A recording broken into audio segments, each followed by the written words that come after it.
잘 오셨습니다. 너무너무 좋은 계절인데 이 계절에 이 한 주간도 하나님의 은혜로 여러분 모든 삶의 자리에서 승리하시기를 주님의 이름으로 축복합니다.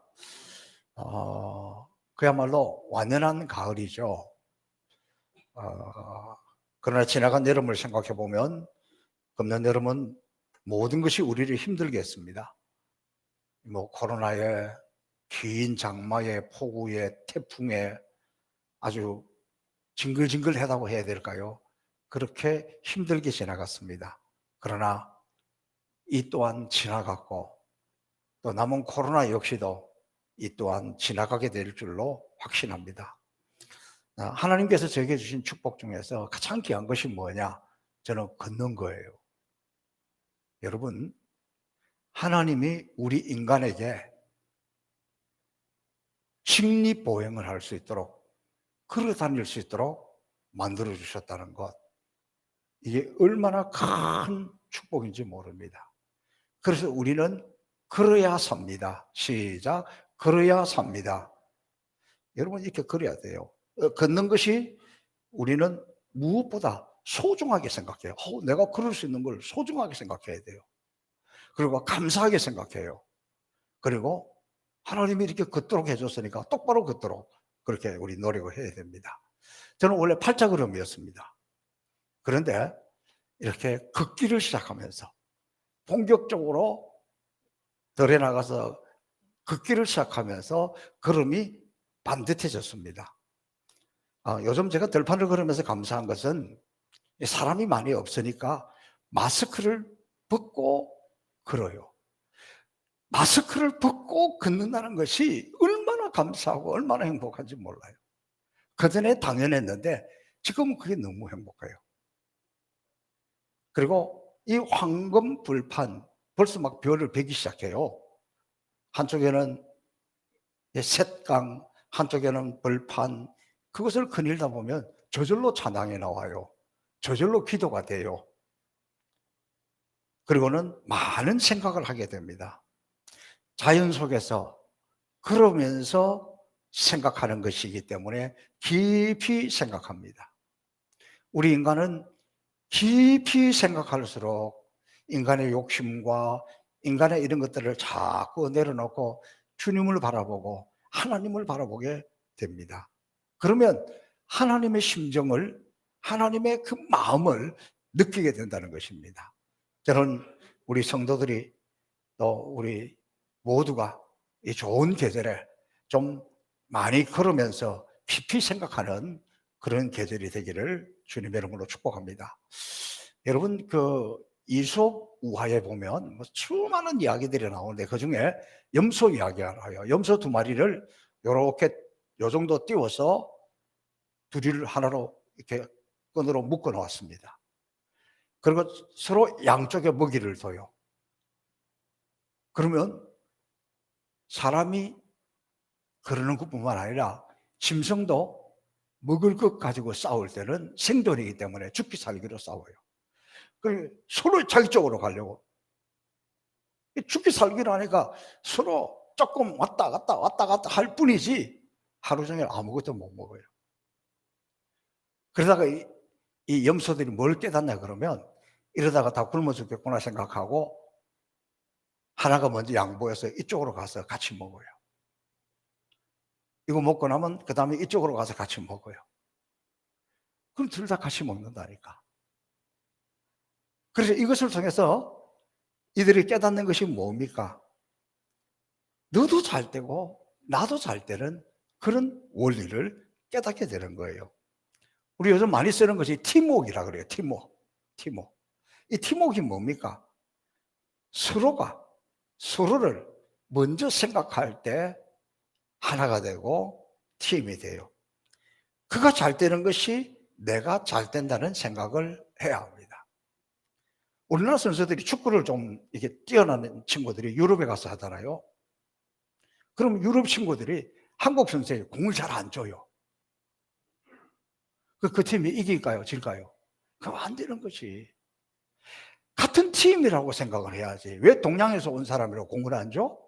못된 놈들이고 나쁜 놈들이지. 그러면 지는 거예요. 제가 우리하고 다르게 생겼지만 우리 팀이 공을 줘야 골을 넣지. 정치도 마찬가지예요. 여당이 잘 돼야 야당이 잘 되고, 야당이 잘 돼야 여당이 잘 되고, 정치가 잘 되고, 나라가 잘 되는 거예요. 모두가 마찬가지예요. 우리는 그가 잘 되는 것이 내가 잘 된다는 것, 당신이 잘 되는 것이 내가 잘 되는 것이라고 생각해야 좋은 공동체를 이룰 수가 있습니다. 그래서 지도자는 깊은 생각과 조직을 통해서 어떤 어려움이 올 때 이렇게 서로를 잘 아울러서 가는 것이 좋은 지도자입니다. 느헤미야가 예루살렘 성벽 쌓는 일에 여러 가지 많은 방해가 있었음에도 불구하고 성벽 재건을 잘 진행을 했고 은혜 가운데서 거의 마쳐가고 있었습니다. 그런데 뜻하지 않게 문제는 내부에서 터져 나왔습니다. 오늘 본문 6절에 보니까 내가 이 백성의 부르짖음과 이런 말을 듣고 크게 놓아요. 그래서 느헤미야가 내부에서 문제가 일어났을 때 이것을 어떻게 수습해 가느냐 하는 것이 오늘 이 본문의 내용입니다. 저는 요즘 느헤미야에 관해서 말씀을 전하면서 너무 놀라운 것은 이 느헤미야 말씀이 제가 목회하는 가운데 너무나 피부에 와서 그냥 와 닿는 거예요.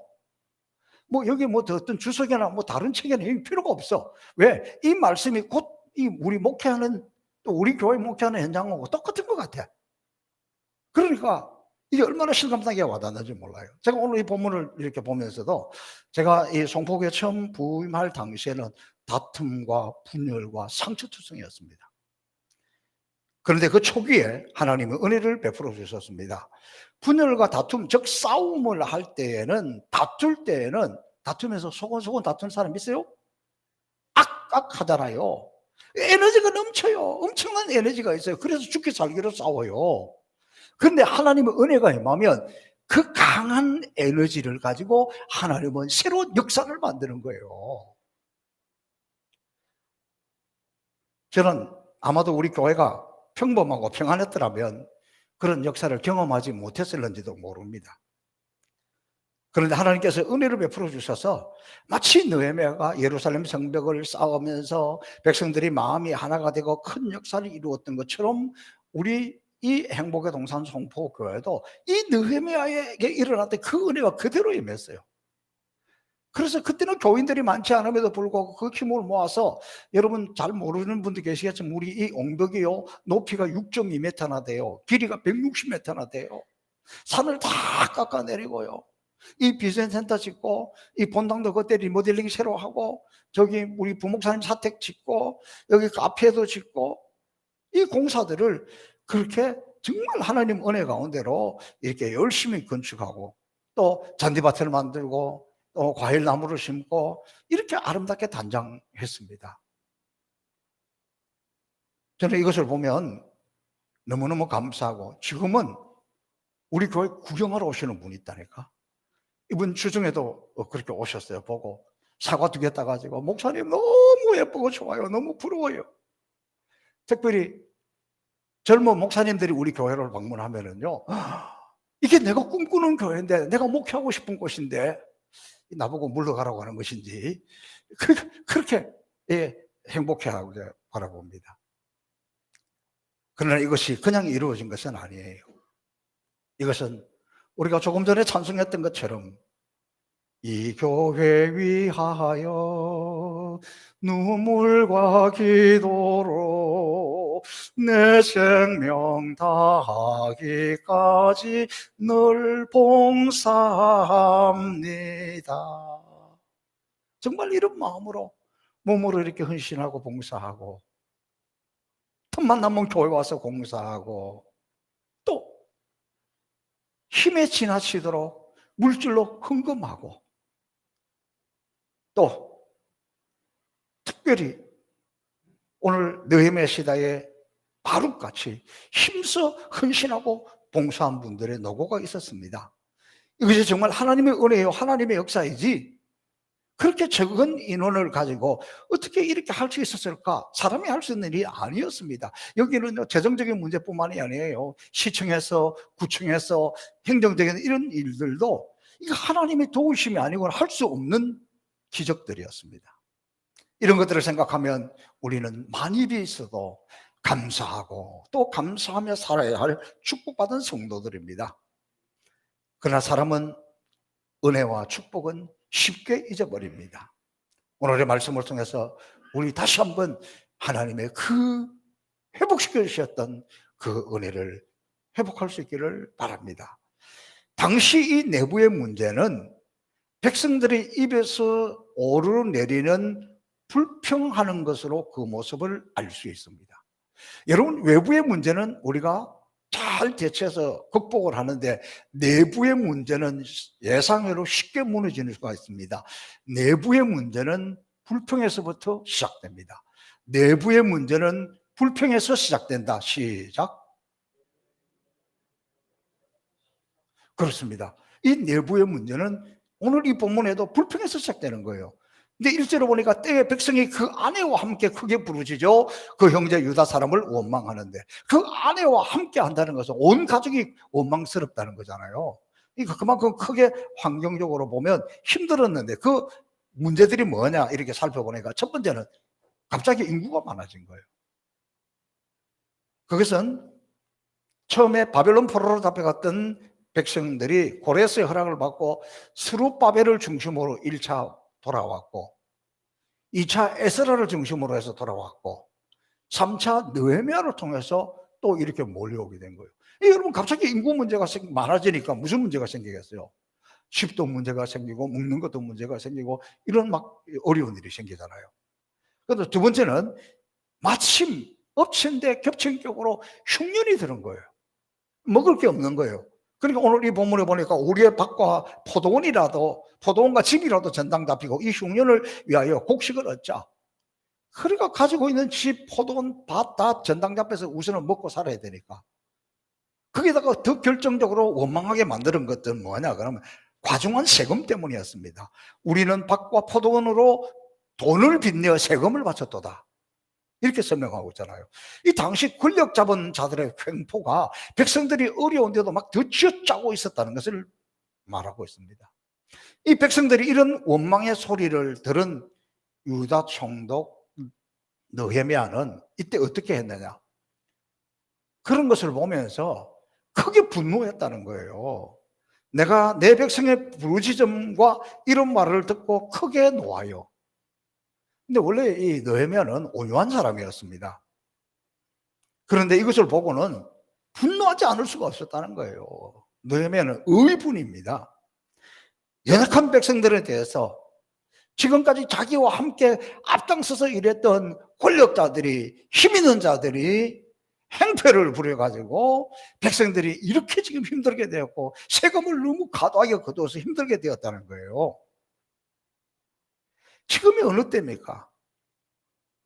그래서 느헤미야가 그 지도자들을 불러놓고 권력자 측근들을 불러놓고 깊이 생각을 하면서 그들을 향해서 꾸짖습니다. 지금이 도대체 어느 때이냐? 그런데 너희들이 앞장서야 될 사람이, 백성을 보살펴야 될 사람들이, 백성들을 돌아봐야 될 지도자들이 이게 도대체 뭐 하는 짓이냐? 그러면서 그들을 혼내고 있습니다. 우리는 여기서 느헤미야의 위대한 리더십을 배울 수 있습니다. 백성들이 여기저기서 원망한다고 했을 때 느헤미야가 그 원망을 들으면서 백성들을 향해서 너희들이 정신 상태가 썩었구나. 지금 바벨론 포로로 있다가 돌아와서 성벽까지 건축해놓고 나니까 배가 불렀구나. 너희들이 이렇게구나, 안 되겠구나. 그러면서 백성들에게 혼낸 게 아니에요. 백성들에게 소리친 게 아니에요. 나무란 게 아니에요.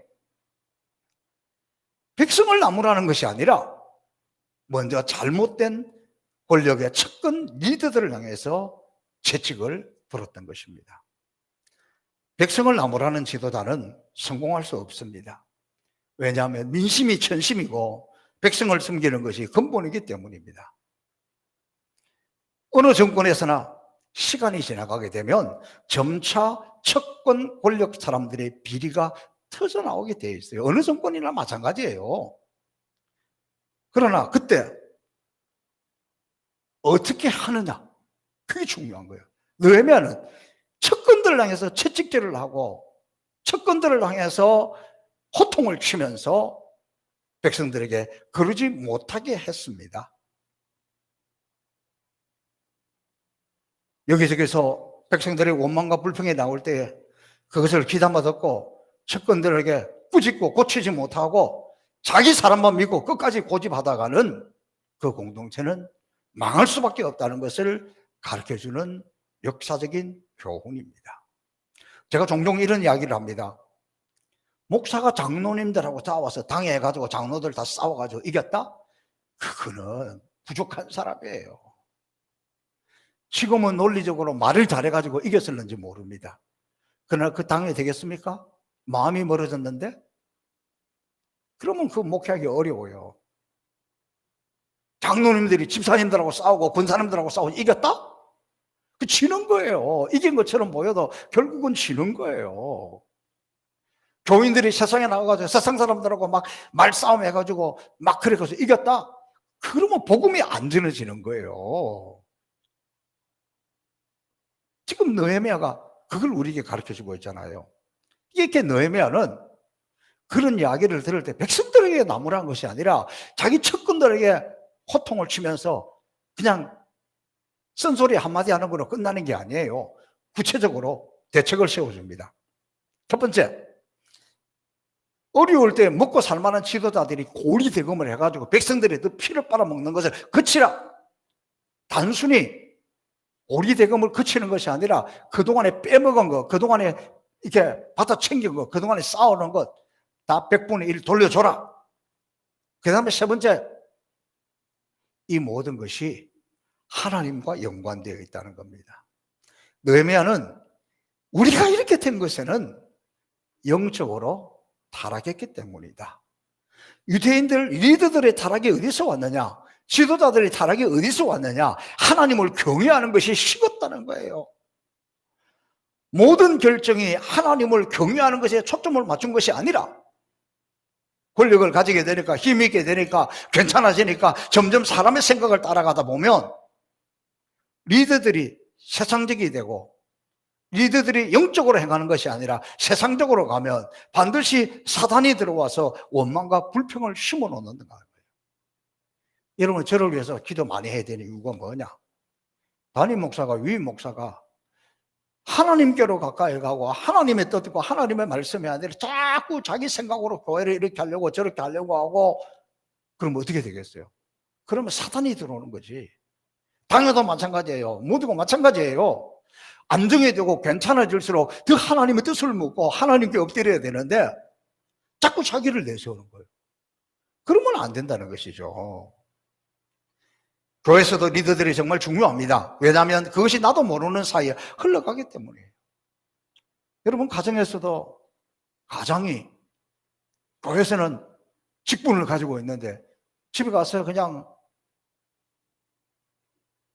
함부로 생활하면 그 가정에 흘러가요. 가정에서 교회 기도의 어머니가 기도하지 않고 인간적인 생각으로 하면 어떻게 자녀들도 다 그렇게 흘러가요. 여러분, 구역장이 시험에 들어가지고 오망하고 불평하기 시작하면 구역 예배가 형식적이 되고 구역 식구들에게 자꾸 오망과 불평이 흘러가요. 구역 하나 무너지는 거 시간 문제예요. 제가 많이 경험했어요. 느헤미야의 진단을 우리는 정말 깊이 있게 받아들여야 됩니다. 특별히 이 코로나 시대의 리더들이 하나님을 경외한 것이 식어지면 예배가 형식적이 되고 하나님의 말씀의 자리에 각자 자기들의 생각이 들어오고 그러다 보면 자기 것을 챙기고 자기 주장을 내세우고 그러면 원망과 불평이 터져나오기 시작한다는 것이 느헤미야의 진단입니다. 책임이 있는 분일수록 깊이 생각해야 합니다. 부모들이 깊이 생각해야 자녀들이 행복해질 수 있습니다. 당회가 깊이 생각하고 하나님을 경외하고 하나님의 말씀을 따라가면 교회가 평안하고 든든히 서가게 됩니다. 여러분, 교회학교 교사가 영적으로 얼마나 중요한 리더입니까? 나는 예배 안 드리면서 니네들 예배 잘 드리라 되겠습니까? 구역장이 영적으로 얼마나 중요한 리더입니까? 이럴 때일수록, 이 코로나 시대일수록 구역 식구 이름 하나하나 불러가면서 기도하고 기도하면 영이 통하고 영적인 것이 흘러가잖아요. 지금 이 시대에 우리가 못 만나잖아요. 그러면 어떻게 해야 돼요? 우리 구역 식구 못 만나니까 대신 누구를 만나야 돼요? 하나님을 만나야죠. 그리고 우리 구역 식구들 향해서 그게 흘러가도록 해야죠. 하나님을 깊이 생각하고 십자가를 깊이 생각하고 그렇게 나가야 구역 식구도 살고 양떼도 살고 우리 모두가 살게 된다는 거예요. 그러므로 여러분, 지금은 십자가를 깊이 묵상하고 하나님을 경외하는 예배를 회복할 수 있기를 축복합니다. 그럼 오늘 보면 마지막에 보면 느헤미야의 경고가 얼마나 무서운지, 오늘 보면 13절에 보니까 내가 옷자락을 떨치며 이르기를 이 말대로 행치 아니하는 자는 하나님이 또한 이와 같이 그 집과 산업에서 털어버리실지니 이는 곧 이렇게 털려서 빈손이 될지로다 하니 백성들이 아멘하고 여호와를 찬송하고 백성들이 그 말한 대로 행한다. 여러분, 저는 오늘 이 느헤미야의 경고가 얼마나 무섭게 여겨지는지 몰라요. 얼마나 무섭게 느껴지는지 몰라요. 이럴 때 하나님의 간섭은 그 집과 산업에서 먼지를 털듯이 털어버린다고 경고합니다. 하나님이 그 집과 산업을 털어버리면 빈손이 된다고 경고합니다. 저는 좀 두렵습니다. 하나님이 이 코로나를 핑계로 해서 우리 대한민국의 경제를 털어버리려고 하시나? 정신 차려야 되구나. 하나님이 코로나 때에 한국 교회 재정을 털어버리려고 하는 것이 아닌가? 이 코로나 시대에 하나님 우리 교회 재정을 털어버리는 것 하신 것이 아닌가 생각하니까 정신이 바짝 들어요. 그래서 오늘부터 3% 예배 드리잖아요. 지금 이때만 우리가 나라를 위해서 기도해야 돼요.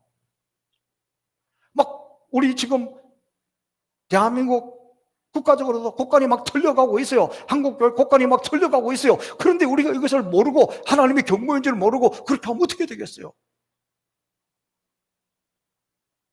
우리는 위기를 느껴야 돼요. 정말 우리는 대한민국 지도자들과 이 백성들이 우리 경제가 막 국간이 털리고 있는 것에 대한 심각성을 느끼지 못하고 있는 것이 너무 안타까워요. 우리는 지금 일찍이 경험하지 못한 그런 삶, 코로나 시대를 살고 있습니다. 이럴수록 우리는 하나님 앞에 깊이 생각해야 됩니다. 우리의 내뱉는 말 하나 조심해야 됩니다. 우리 구역식교회에 전화할 때 내용 하나 조심해야 됩니다. 자녀들에게도 조심해야 됩니다. 모두가 폭발 직전에 있기 때문에 이때 깊이 생각하고 말하지 않으면 상처를 줍니다. 내가 그런 뜻이 아니었는데도 상대방을 폭발시킬 수도 있습니다. 그래서 지금은 깊이 생각할 때라는 거예요. 느헤미야가 깊이 생각했습니다. 느헤미야가 그냥 화난다고 화를 낸 게 아니에요. 깊이 생각을 해보니까 지금 이것은 백성들을 나무라는 것이 아니라 지도자들의 문제구나. 지도자들을 향해서 오늘 저는 우리 모두는 이 코로나 시대에 느헤미야를 통해서 깨우치시는 주님의 이 음성을 들어야 됩니다. 이거 까딱하다가는 나라의 재정을, 한국 교회의 곳간을, 우리 행보선 송포교회 곳간을, 우리 가정의 곳간을 하나님이 틀어버릴 수도 있겠구나. 이런 심각한 위기를 가지고 깊이 생각하면서 매스컴 따라가면 안 돼요. 세상 따라가면 안 돼요. 여러분, 세상에 언제 교회 가 좋다고 교회 가라고 할 것 같아요? 코로나 끝나면 이제 교회 가라 그럴 것 같아요? 왜 우리는 하나님의 말씀보다 막 세상에 너무 매몰되어 있어요? 이럴 때일수록 우리 인생의 근본을 생각해야 돼요. 이럴 때 유튜브로 예배를 드려도 교회 왔을 때 예배 드리는 것보다도 더 정성을 다해서 드려야 돼요. 이럴 때일수록 아버지 집에 한 번이라도 더 와야 됩니다. 우리 어느 정도 안정이 되었을 때 하나님이 이것을 통해서 지금 흔들고 있잖아요. 사랑하는 성도 여러분, 지금은 모든 면에서 깊이 생각하고 말하고 깊이 생각하고 행동해서 우리가 이 위기를 극복하고 이 위기 때, 이 어려울 때 하나님 우리의 은혜를 베풀고 기적을 베풀어 주셔서 이때 움츠러졌던 이 힘이 은혜 안에 분출되어서 우리가 하나님의 새 역사를 이룩하는 거룩한 하나님의 백성들, 축복의 통로가 될 수 있기를 주님의 이름으로 축복합니다. 살아계신 아버지 하나님 감사합니다. 이 코로나 시대를 맞이해서 원리적으로 근본적으로 우리가 하나님 앞에서 깊이 생각할 때인 것을 깨닫게 해주시니 감사합니다. 하나님, 우리 모두가 깨달아서 하나님의 새 역사를 창조할 수 있도록 은혜 내려 주옵소서. 감사하며 예수님 이름으로 축복하며 기도하옵나이다. 아멘.